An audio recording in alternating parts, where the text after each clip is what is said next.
Hi, Tina. I am really, Yeah, really pleased you join us for the interview with Smart Tribe.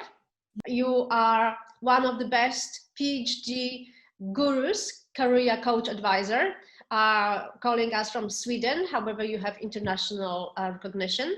And you are also the author of the PhD Career Coach Guide, which that's I right. have read every single word. I found it super useful, not just for PhDs, but also for everyone who is looking for a job. I'm so glad that you read the book, and thanks for inviting me to your great channels and your great venture with Smart Tribe. I think it's a brilliant name as well. So thank you. Thank you very much. Thank you, Sotina. If you can just for a couple of minutes to bring our audience up to speed about, you have many years of your PhD yourself, and at some point in your life you decided, oh my God, the problem is so big about PhDs find so hard to find a job. So you basically make career out of it to helping PhDs and doing professionally. So why PhD find harder than others to find a job? Well, the first question, I would actually rephrase the questions, because my experience was, of course, when I wanted to transition from academia to industry, I did it very late. I was an assistant professor.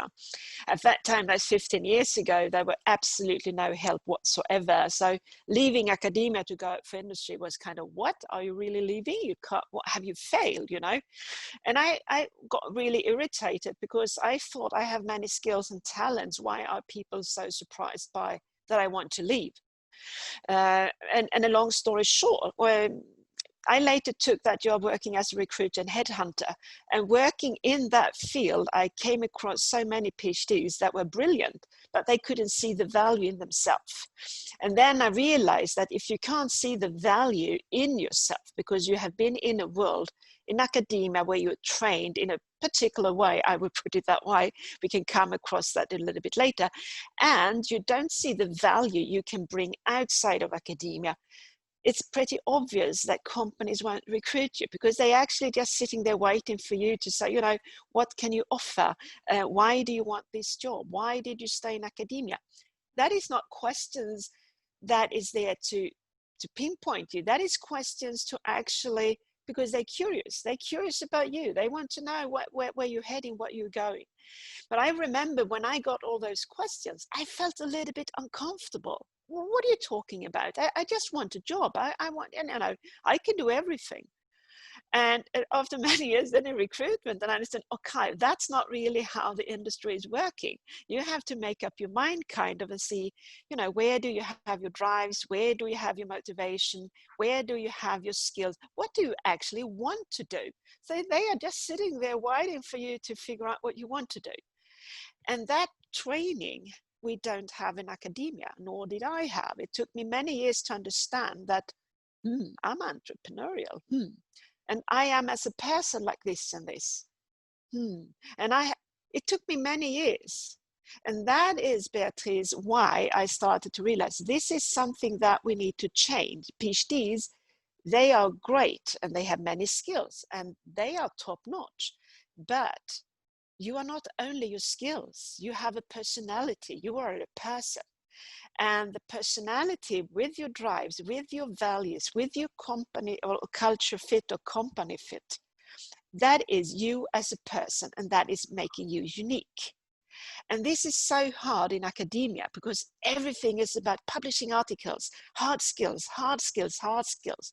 So Beatrice, when I ask and when I coach PhDs, they react in the same way I did 15 years ago. Could you just, tell me a little bit about yourself? And everything that comes out is skills, hard skills, technique, Python, methods. And I was like, yes, but I said, I want to know about you. And that's like, what, me? I said, you, who are you? On a personal level. So it's kind of connecting your head, your heart with your stomach. And that is the struggling part. They are attractive. All PhDs, you, me, we are attractive. We just have to make up our mind a little bit broader perspective from what we are trying to do in academia. It's just another company, I usually say. So basically, a person that goes from an academic career, depending on how long you stayed in academia, the transition is between 6 to 12 months. And that is, Beatrice, a normal transition. Even if you stay in industry, in a company for 20 years, and you want to do something completely different, you will have a transition time of 6 to 8 months, maybe longer, depending on who you are. Do you think That's how it's a challenge also with the communication, the way how PhDs communicate with industry, because the languages are so different, the mindset is different, right? But it's the language is different, and that is another thing. And that is not so difficult to learn. It's about how are they communicating, and it's not communicating. It's just that if you change your job field, all languages are different. So for me, going from academia to the headhunting world, I had to learn B2B. What was that? And I had to start to use digital techniques. I had to start to use application tracking systems. But that is just short words. What I was doing was very simple handling of different computer programs. And I learned that very, very quickly. So I think we make a big fuss about something that we are maybe afraid. So I take it more from the perspective that we are a little bit afraid of what's really out there, and we make it a little bit bigger than it is. So it's more about trying to figure out, okay, behave like, or take it as a scientist, because if I go into a completely new field in science, like I did, I went from organic chemistry to molecular biology and RNA aptamers. When I went as a postdoc to Germany, I didn't know anything about RNA, but I never hesitated. I just, okay, I have to go to the library, I have to study, I had to talk with people, I called some people, I was sitting in the coffee room, talk with the other scientists, reading more books, and etc. I never said, oh, I can't do it. But then when I wanted to go from academia to industry, I didn't do the same thing. I didn't spend 1 minute to read about industry and the language. So, that is, what's the difference actually? Yeah, I really like the approach. Instead of taking this as a, oh my God, it's a chore, it's a scary thing. If I take it as a challenge, it's something to take it as a challenge. Yeah. And it don't connect it to failure and these things, because in the end, when you change something, you're gonna fail, in the sense you're gonna do mistakes or whatever. But that's part of working in industry, that no one is gonna sit, oh, you did that. No, you work in a team, and we work in a process, and it is how you can adopt to the teamwork, and how you actually can go in there and work with your colleagues and learn from them, and what you can contribute with. Then, of course, if you're very independent, there are independent jobs as well. You just have to nail those jobs. And that is the career coaching here, to find out, who are you, Beatrice, as a person? What is your work style? Would you like to work on your own? Do you like to travel? Or would you like to sit alone in a room? I have too many PhDs as Tina. I like to sit alone in a room. That's why I can't go to industry. Oh, wow. Well, maybe you can sit in a home office then. Yeah, well, apply for those jobs. So there is a job for everyone. Yeah, no doubt about it. I really like you start with the book, not with just giving tips about how to write CV or how to talk to this one, but you started the book with making a point to take care of yourself, of your well-being, and about your mental health. I really like it. I think it's totally overlooked. Finding a job, looking for a job, it's so stressful for anyone, not just PhDs. And we overlook that part. Absolutely. And that is part of the career coaching as well. From my point, how I career coach, if I put it that 50% of the cases I have, and I'm coaching a lot, it's over 4,000 hours face-to-face coaching. And face-to-face coaching is the most important thing you can do when you work with career development, as there you learn to know what is really PhDs struggling with, PhDs and postdoc. I want to mark that PhDs for me can be a professor. I'm coaching professors as well. So everyone having a PhD title is a professor. But when you are stressed, and you are so stressed, so I just want to have a CV, Tina, help me with a CV. And I get the CV and I say, okay, what do you want to write in the CV? What do you want me? What are you going to tell me? Yeah, but I want just to write down, okay, because my opinion is that you can't write a resume if you don't know where you're going. That's a dead resume. You need to package it. And if you go to interviews and you're very stressed and you don't feel good, it's going to shine through in the interview. So extremely important. And as I said here, that 50% maybe of the cases I have or clients I have are stressed. So my first job is to cool them down and say, it's going to work out. And there is always a plan. So if you need the money, if you're out of job, you desperately need money, then we focus on that, because then you have to compromise between a job maybe is your dream job and just a money machine. But that's not the end of your career. That's just start of it. Yeah. So yes, take care of yourself is that find trust in the process is what I usually talk about. Trust the process. One step at a time, one step at a time. In Smart Tribe, for us, it's very important we emphasize on networking, because we connect directly the academics and industry. We believe in individual connections, not that the system kind of doesn't really work between signing agreements between universities and companies. We want to create the global platform, people talking to each other, and we making introductions between individuals. And we're encouraging PhDs to network directly with industry, because through their career, academic career, they have all the buddies within academia, but they don't know anyone very often. Yeah. But now we come to a typical thing again here. Many PhDs, they're very good on networking. In academia, they network, they apply for jobs, they can get another postdoc position and whatever. But, then suddenly I don't have a network outside. Yeah, it's just to start to connect, and you have a fantastic tool to do that called LinkedIn. And that is part of the process, Beatrice, to feel resilient, to build a mental fitness. That is to start to talk with people, to get role models, learn from people, learn from PhDs having a job in industry. And you contact, how did you do it? By the way, I can see you have a job as an application scientist. I thought that maybe could be something for me. And then you say, how did you do it? And what does that job look like? What is your daily work or work day look like? And they explain. And then suddenly you're sitting there listening and you think, that sounds interesting. I think that could be something I could do. Wow. Then you learned something. You found a job title and you realize that sounds not too bad. But it could also be that you talk with people and say, wow, that I don't want to do. That sounds really boring. And that's good, because that means you shouldn't go to that job area. So you learned something. And that is part of people and PhDs that start to connect and start to communicate by talking with professionals in industry. They start to feel more resilient. They are stepping out of the box. And that is an extremely important part of my career coaching, which is written in the book, networking for introvert, because many PhDs feel very introverted.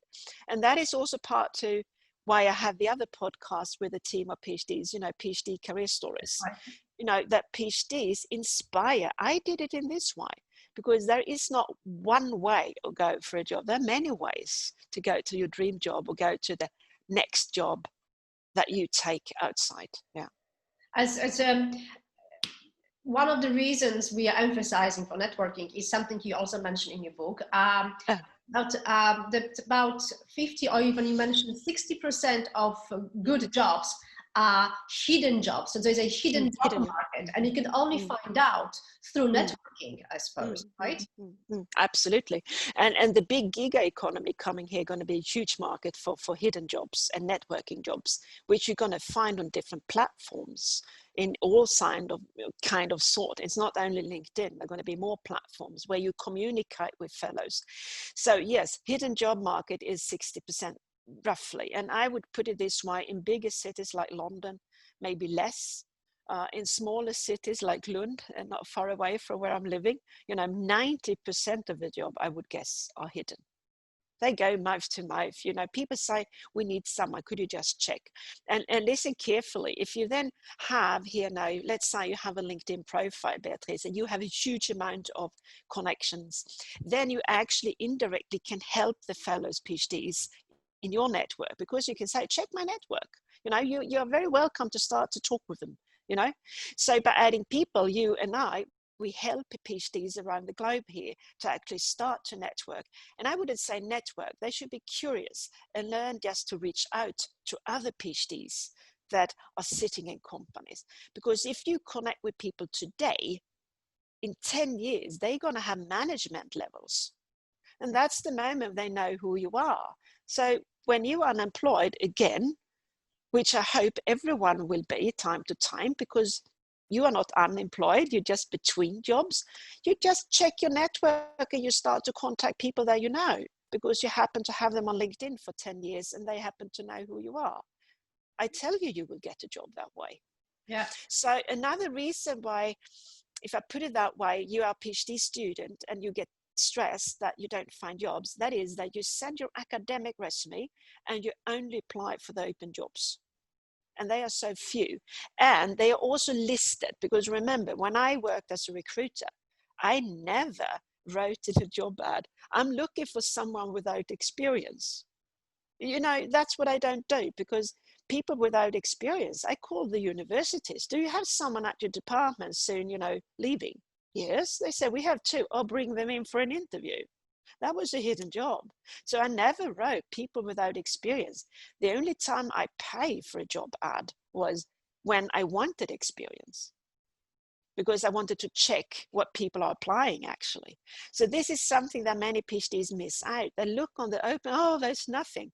Yeah, that's just those jobs ad. You should go beyond the job ads. And there you have your chance. And I can say so many of my clients, when they start calling, they say, wow, they're nice. And they call me in for an interview and ask for my resume. I know. It's so interesting, because people are very often scared to go and talk to the other person. That's why we are making proactive interaction. Oh, yeah. But it's amazing. If you ask for help, people are happy to help, right? Yeah, they help. Yeah, they do. And if they don't, you just say sorry for him or her. Now, today, the trick for the COVID-19 tip that I'm going to write a blog about, I have some titles here for blogging in the future. I'm going to share that on LinkedIn, but that is empathy. Yes. Empathy is going to be so important. So, you know, and I have Nelson Mandela on my mind here. He was in prison, but he showed empathy to the people that actually locked him in. And, you know, that is some kind, when you're unemployed and you call people and contact people in industry and you show empathy, because you understand they may be also scared to lose their jobs. Mm-hmm. Why shouldn't they remember you? Yeah. I mean, we have a lot of feedback when we reach industry people who are not, many of them are not even PhD, but some of them have very senior positions in companies. We have the heads of innovation in big corporates, head of R&Ds, CEOs, people managing big regions. And they say, I do want to talk to those PhD. I do want to help. I want to talk to them directly. We are absolutely overwhelmed with such a positive response from people. We just ask. Yeah, just ask. And now you say something here, you know, we want to help the PhDs. You know, it's not about helping. This is how people have done since, I say, Stone Age. They talk, you know. Yeah. So that was another thing, Beatrice, I can share. When I was in the situation in academia and I felt locked in because I did, I thought, you know, I couldn't call. And people in industry, when they need a job, they start to call around. Mm-hmm. You know, they say, why didn't you just call? And I thought, yes, of course I can call. But, you know, it was not really in my way of doing it when I was very academic. And nowadays, when I've been outside of academia for so many years, I just pick up the phone and call and say, hi, my name is. Do you have 5 minutes? And they say, yes, good. And sometimes these 5 minutes ends up with 30 minutes. So and if they say, no, I don't have time, well, that's fine. Do you have another day? No, I don't want to talk with her. That's fine, that too. And I say, if they have a great day. And then I go to the next name on the list. Yeah. I think some of our PhDs would be finding this challenging because many of them are introverts, and just doing that would be quite overwhelming. Which leads me to another question. What would you name top 3 to 5 biggest challenges of PhDs while looking for a job, or during the transition from academia? I see the top one is the mindset. Mm-hmm. And that's the one I have to fight as a career coach. I would say the mindset is important. That stay positive, stay resilient, this kind of mindset that going from academia to industry is a mindset a lot. I can do it, and it's not very strange. It's just going to take some time, much more time than I thought. But if I do certain things, I will get a job. Yeah? That's the top one. Yeah. The next one is the digital world. For some reason, coming from academia, very extremely many, a vast majority of the PhDs have not built up a network outside of academia. So they're actually lacking information, which would be the same thing as trying to start a research project without reading the articles before you start to work in the lab. And we know you can't do that. You must do your research first. So it is the network. And the third thing I will put is to show empathy, that PhDs need to bring together the huge amount of skills they have to the person they are and connect that. When they do that, it goes very fast to sign a contract. Very interesting. Very fast. Yes.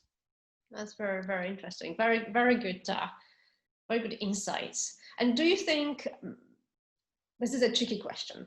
Okay. Do you think many PhDs do find their dream jobs where they can truly apply the expertise they have gained in academia, something they are passionate about? And many academics still want to stay in academia, but obviously there's not enough space, and they would want to continue their research and so on, and they can't. So many have to compromise for different reasons, because they need money or other things happens. So what from your experience? How life? Oh yeah, you see, I talk a lot about dream jobs, and some people say, Tina, that dream job, that's really makes me irritated. Wow, so why? I just want a job. Yeah, that's also fine, I say, because a dream job it's from your own perspective. But going from academia, I said, if you once upon a time have the idea that my dream would be to become a professor, you have found maybe your role model, you work towards that, and you could see yourself as a professor. I completely understand that you are disappointed when that not happened, and you have to do something else, and then think, how can I now make another dream? And I say, do you know what? You can have many dreams. My advice when people come to me and say, a dream job you deserve, and that's also a mindset. It's a feeling. So if you start to hunt a dream job without knowing what you're looking for, what people you like to surround yourself with, what talents you want to use, what work style you like to have, then of course it's very, very hard to find a dream job, because those things needs to be connected. So let me tell a story here, that if you ask me, because this is easier if I give myself as a kind of an example. When I left academia, I said, it's never going to be good again, because that my dream was to work and have my little group at the university. And I like to work independently. But Beatrice, what are you looking at now? I work pretty independently, don't I? Mm-hmm. So I would put it this way, that the dream I had become bigger. I just invented something else. So I used the same skills. Yeah, well, not the PCR machine, but I use other tools now. Yeah, because the world is also moving forward. So I would put it this way and open up here, that many PhDs today, maybe you don't see your final goal, and maybe you shouldn't. You should be open-minded enough. So when the opportunity comes and you think, wow, there it is. That's what I want. Oh, wow, yeah, that's what I want to do. That may be happening 5 years from now, because that job or whatever that is isn't invented yet. So remember when I started looking for a job outside of academia, I do like this. This one wasn't invented, you know. You know, this one wasn't invented. LinkedIn started to grow when I worked as a recruiter. So I could impossibly have known that I was going to be able to work as a full-time coach, because coach was not even a job when I transitioned from academia to industry. If I had said to myself, sitting as an assistant professor, Tina, you're going to be a coach in 15 years, I would have said, what are you talking? That's not even a job. It's not a serious job. So a dream job is a vision built on feelings. And that is pure coaching. That's very nice. That's very nice put it. And people across the board keep reinventing themselves. People in across working with companies, with corporates, people, especially very high stress jobs in banks, for example, which was, I think, some people find less satisfying. At some point they said, you know what, I have enough of this stress. I want to be a yoga teacher. And this is just, it's normal and it's fine. It's normal. Yeah, it's fine. Yeah. And it's also, I want to emphasize that, because we have, when we are recording here, we have a COVID-19 time, and I will write some blogs about that. But, you know, you take your career in small steps. That will build security, will remove the anxiousness, so that maybe the first job you take is not what you're dreaming of. It's not, but they give the money and it's a step. And if you use that time by building your network, talking with people, adding skills, taking courses, meanwhile you're adding the money in, you have already taken an important step. Yeah. And then you take the next one and the next one, and you know, that many steps in 10 years, and you grow. Yeah. When we talk about money, I want to ask you something. Why PhDs have problem with money? Yeah, they have problem with money. It's part of the values many times. PhDs, you know, there's a reason why we stay in academia and like it. It's idealistic. Many PhDs, I think, not everyone, I want to be cautious, you know, careful saying that, but we are idealistic and we want to change the world. Yeah. And money is not included in that somehow. Yeah. So and unfortunately, because if you want to go from academia to industry, you need to start to talk about money, how much money you like to earn per hour or salary. And you know, money in this sense is actually, if you ask for too little, it could indicate that you don't value yourself. Yeah. So yes, I talk a little bit about money with some of my clients, and say, you know, you have to start to value yourself. And it's going to be more important now when the gig economy starts, when you're going to put value on your job. Yeah. Yes. I mean, I find it amazing. I mean, it's beautiful that so many researchers give free time. I mean, the fact that it's the whole idea of publishing and doing this for free, and then. And it's not for free, I say. It's never for free. So that was one, and sorry for interrupting. I just want to share that when I took my first job as a recruiter, money became very important, because my manager called me in. Tina, I don't want you to work more than 8 hours here, because I want you to stay alive here for the next year. So what? Yeah, you know, you have, Tina, you have earned your money for the next 6 months. You know, look here, you pulled all this money in, take it easy. And I was like, huh? Because he calculated an hour and your salary and your head count, and he said, you know, you can take Friday off. And that was, wow, yeah, right, I can take Friday off. And that is, if you're going to be a freelancer, and this, I'm glad you asked it, because I bring that up to some of my workshops and say, do you know, what is a job for you? What is a job? How many hours would you like to work? And most PhDs say, oh no, 50 hours a week. And I say, okay, why not 20? 20? Yeah, 10, okay, 10 hours per week. Yeah, but then I don't earn enough. Well, it depends how much you earn per hour, doesn't it? Yeah. You know, that passive income, and because if you earn a lot of money, you can help more people maybe. Yeah, right. Yeah, you know, it's nothing wrong to work 80 hours. I do that as a freelancer. I love it. But it's still going back to thinking, okay, but if I do that, then I don't have to work more than 3 hours a week. Just use that mindset. And in academia, it is as you're going to sit in the institution just 24/7 just for the sake.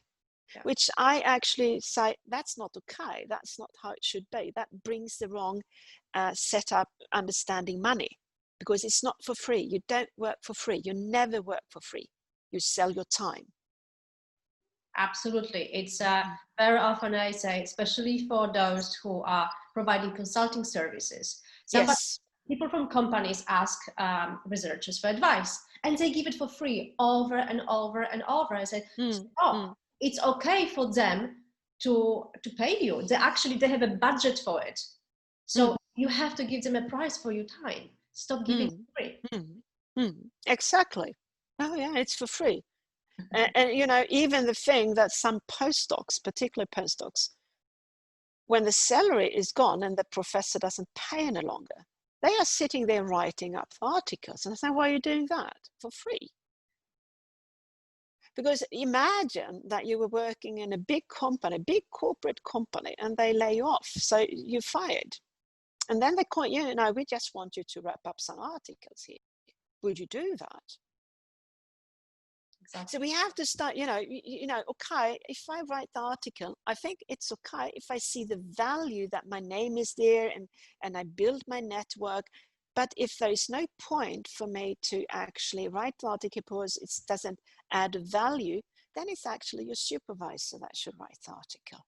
That's very, very true. Yeah, yeah. Very true.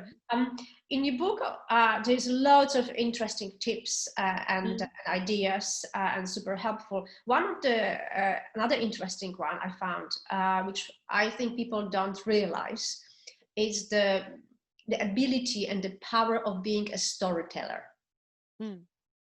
That's a very, very nice, yes, to be a good storyteller in order to sell yourself for a good job. Yes, yes. PhDs do that too little, and they have so many stories. And that's why I have this the podcast PhD Career Stories. That was the aim from the beginning, to train PhDs to tell stories. And I use it in my book. We use the PAR and the STAR technique, because the storytelling you can use in your resume, you can use it in your motivational letter, you use it for your interviews, and you use it for elevator pitch when you're networking. And it makes you unique. And it's also something you should train. So you can have, different stories so you can pinpoint. Let's say you have 10 stories on your mind for different purposes. So when people ask questions in networking or when you're calling, you take your little story. And, people will remember that. So storytelling, there's a reason why the Vikings told stories, because the good stories are still surviving, they still there today. Yes, storytelling, I think, will grow a lot as a tool. And I want more PhDs to talk about failures, talk about their struggling, but also talk about everything they've done that is so really good, and share while they're in academia.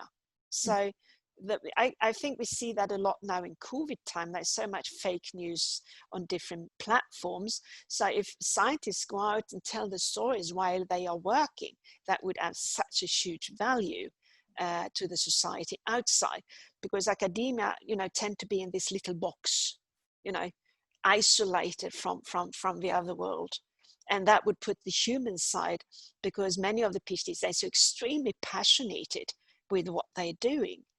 And that's why they struggle so hard. That's why they struggle to stay, because it's a passion. Otherwise you wouldn't survive the system if you didn't have a passion. And I want that in storytelling to come out.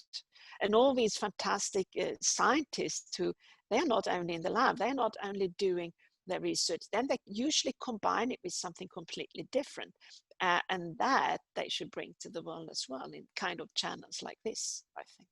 Would change a lot the view of scientists. Yeah, so we will need more attitude like this, I think. Yeah. Bring from academia to the word of industry or society, yeah. this kind of attitude. And I think will be more and more welcome as well. I think so too. Yeah, there are some Instagram stuff here now and cartoons from scientists and so on. I love it. I love to see it, you know. It's kind of funny and it's joking. It's not so serious. And to see scientists smiling, not only in these political institutions or university institutions, but in alternative media, showing off a bit more. I would love to see more of that. Oh, great. We're going to do that. We're going to help with that. Yeah, we have to help with that. Yeah, I'm working on it myself. So, yeah. One more question. It's about our SmartRide community is very diverse geographically. We have about half of our members, let's say, they are based in the US. Actually, we are UK-based company, but US is very big part of our community.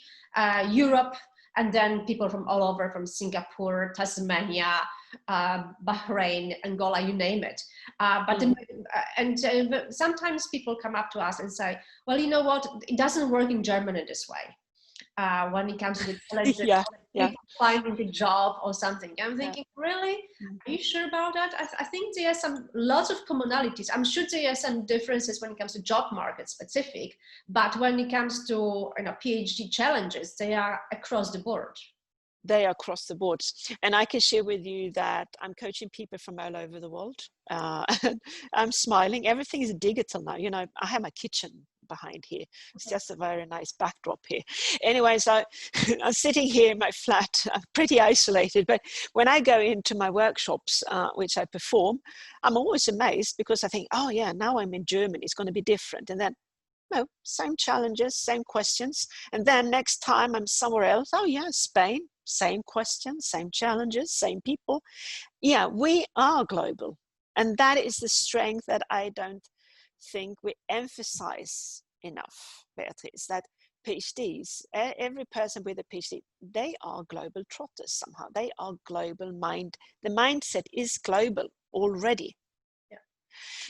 So the challenges PhDs have is very, very common. Then, of course, it can be small differences depending on how the labor market is working. But if you look on the companies recruiting, many of them are global as well. Yeah, these global companies.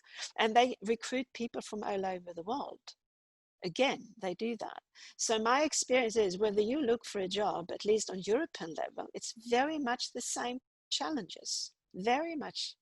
And the career coaching process doesn't vary. You have the resume, LinkedIn is global. The way you have your dreams, where drives, motivation, etc., it's the same. So I completely agree with you. It's very much the same. So it's not, it doesn't matter really on bottom line. I could chat with you for hours. Yeah, me too. And I'm sure there will be follow-up, many questions from the SmartRide community. But my very last question, not to make it too long, what are the 3 top tips you would give to PhDs currently transitioning from academia to industry?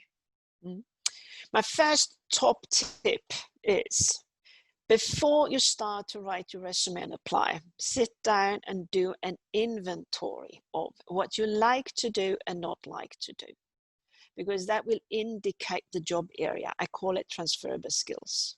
Yeah. And the number 2 is that you start to understand yourself more from a personal level, because the future is a lot about teamwork. Yeah. And the personal level could indicate your values and the culture fit into the company. My 3rd tip is build a network. Build a network. Start to connect. And if you're introverted, it's okay to sit home in front of your computer, which everyone do today, and network in the hidden job market by mailing and by contacting and writing. And if you're extroverted and want to communicate, you bring it to the Zoom. That's my top 3 tips for the COVID-19 time. Thank you so much. I think it's will carry on beyond the COVID as well. Yes. Tina, thank you so much. Yes. Fantastic interview and great tips. I'm sure people will love it. And I will have more follow-up questions. And I'm sure they can find more answers in your book as well. Yes, I have it here too. So please just buy the book. Yeah, there are plenty of tips for you, I promise you. And also listen to my podcast, the PhD Career Coaching Podcast. You find it on my webpage and on Podbean, Spotify, and iTunes. And then the PhD Career Stories. I have a team of 10 to 12 PhDs supporting with that. We are rebuilding now, so we have a nice blog written about the history of the podcast. So just stay tuned and do that. Listen and probably maybe even join some of the stories and tell your own stories, right? Absolutely. Tell your own story. Just let us know. All right. Thank you so much, Tina. Yes. Thank you. Thank you.